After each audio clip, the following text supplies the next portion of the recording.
একটা DHMS degree course, যার কারণে আমরা যেই অত্যাধুনিক জিনিসপত্রগুলো পেয়ে থাকি আপনারা পান না। তো আপনাদেরকে যারা এরকম সুবিধা বঞ্চিত হচ্ছেন তাদেরকে আমি চিন্তা করলাম, যদি আমাদের এই উচ্চ শিক্ষা নলেজটা যদি তাদের এই ডিএচএমএস দের মাঝে ছড়িয়ে দেওয়া যায়, তারাও কিছু না কিছু শিখবে। আপনারা দেখতে পারবেন যে এখানে দুইটা ফিচার রয়েছে, আমাদের রাইট সাইডে দুইটা ফিচার, ঠিক আছে, আর এখানে লেফট সাইডে হলে একটা ফিচার, ঠিক আছে।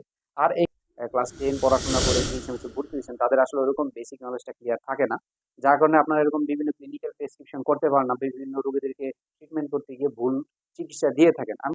হ্যাঁ, তো আমাদের লাংসের অ্যাপেক্স অংশ হলো এটা, এবং এটা কি ব্লান্ট থাকে, ভোটা টাইপের থাকে, এবং এটা কনিক্যাল শেপ। আর একটা জিনিস বলে রাখি, প্রত্যেকটা মেন্টালিটি তারা বলে যে অ্যানাটমিক্যাল চিকিৎসা লাগে না, লক্ষণ ভিত্তিক চিকিৎসা দিতে হয়। কতটুকু মূর্খ টাইপের কথাবার্তা ওরা বলে।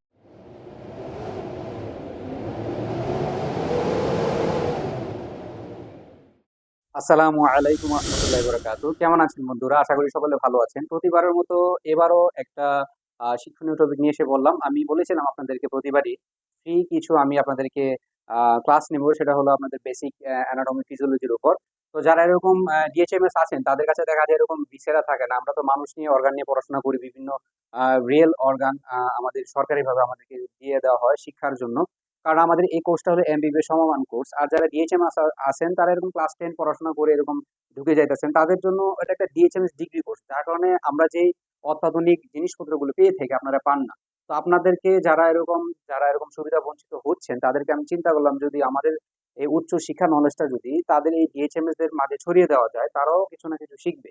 এজন্য আজকে আমরা আলোচনা করব হলো লাংস নিয়ে। তো এখানে আমি একটা চিত্র আঁকার চেষ্টা করেছি। আমি যদিও ভালো আঁকি না, কিন্তু মোটামুটি বোঝার জন্য একটা চিত্র এঁকেছি। তো আপনারা দেখতে পাচ্ছেন যে এটা lungs. This is the viscera of the right and left lungs with pulmonary and visceral pleura.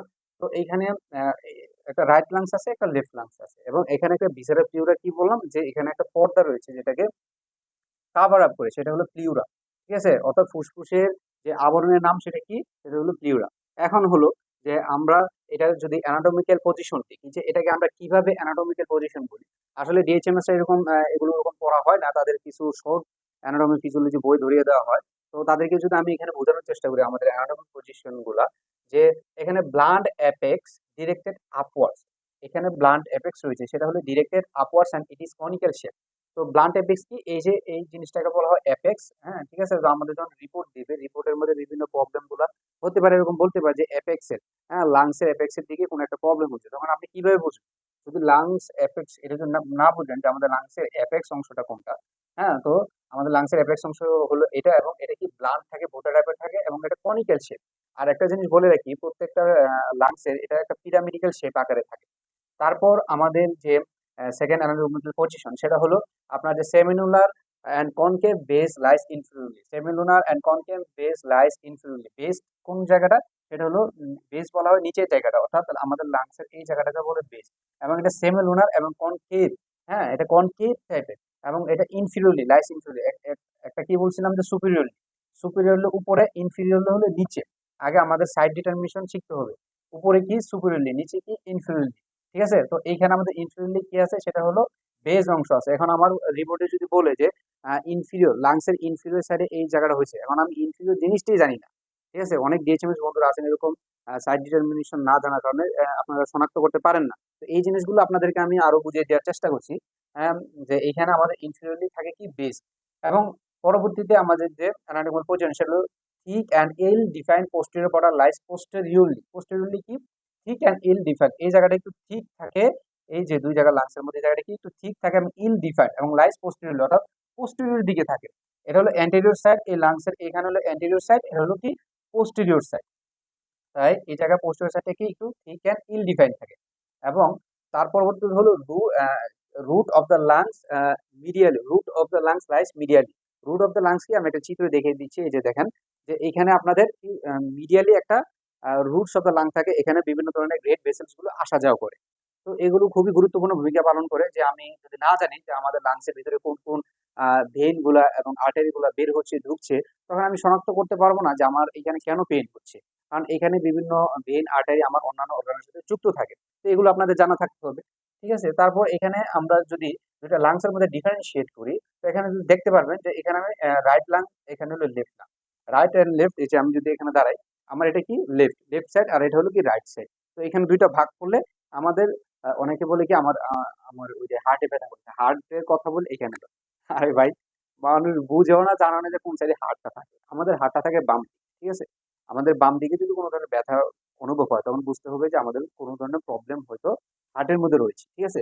তো চেনার খুবই, বুঝতে হবে যে এই হলো আমার লাইট, এই হলো আমাদের লেফট সাইড। লেফট সাইডের এইখানে থাকে আমাদের হলো আপনার এই আমাদের এখানে থাকে হলো হার্ট। আর এখানে হার্টটা থাকার কারণে এখানে এক ধরনের একটা আহ, এখানে আমাদের একটা নস তৈরি হয়ে যায়, সেটা হলো কি বলে কার্ডিয়াক নচ বলা হয়। এখানে আমাদের যে কার্ডিয়াক অংশ থাকার কারণে অর্থাৎ হার্ট থাকার কারণে এখানে একটা নচ তৈরি হয়, আর সেই নাম অনুসারে এখানে রাখা হয় কার্ডিয়াক নচ। এবং এর পাশাপাশি এখানে একটা আপনার লিঙ্গুলা তৈরি হয়, তো এখানে একটা অংশ বের হয়ে থাকে, এটাকে বলে লিঙ্গুলা, ঠিক আছে?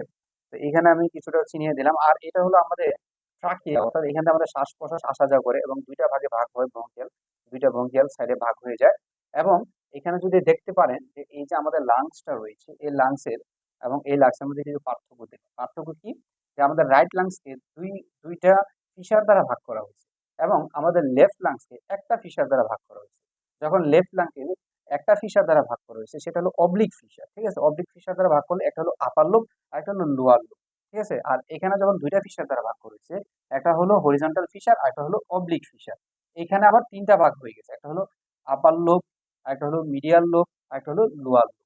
এই লোবগুলো আমাদের চিনতে হবে, কারণ আমাদের টেস্টের মধ্যে এরকম লোব আকারে কিছু কথা বলতে পারে, সেগুলো আপনি নাও চিনতে পারেন।